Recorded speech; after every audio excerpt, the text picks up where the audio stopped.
San Francisco. The Golden State Warriors had 2 days of rest, one hard practice and a favorable matchup against the 6-13 Portland Trail Blazers at home to wipe away the bitter taste of Saturday's 22-point blown lead in Los Angeles. If they'd done what's expected of a legit contender, control the game, beat up a bad team, Jonathan Kuminga never would have touched the floor. Because Andrew Wiggins and Chris Paul were both back, Warriors coach Steve Kerr bumped Kuminga down the ladder, behind Moses, Moody and Brandin Podziemski, entering the night as the 10th man in a 9-man rotation. It's hard to play 10 guys, and frankly, Brandin and Moses have earned all the minutes they're getting, Kerr said. But the Warriors didn't handle the young Trailblazers. They looked creaky and vulnerable against another taller, springier opponent while latching their most athletic wing to the bench. Portland led most of the first half and stretched the lead to 11 points late in the third quarter. Kuminga, who sat 31 straight minutes, as planned, to open the game, finally had his number called. The Warriors went on a 10-0 run in his first 90 seconds on the floor. Kuminga jumped a passing lane for a steal and dunk to help spark the burst.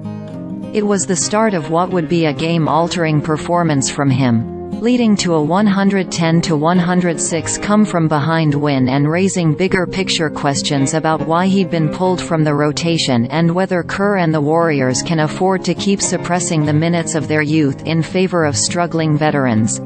If he doesn't do what he did, stay ready, show maturity, we lose this game, Stephen Curry said of Kuminga.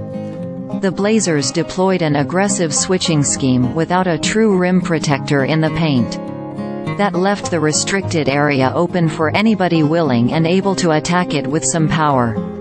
On this Warriors roster, Kuminga is the most able, when his downhill mode is activated and he prioritizes his slashing and driving over his shot.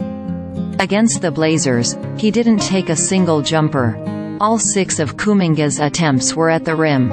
He made all 6, finishing with 13 points. That included 2 crucial makes in crunch time.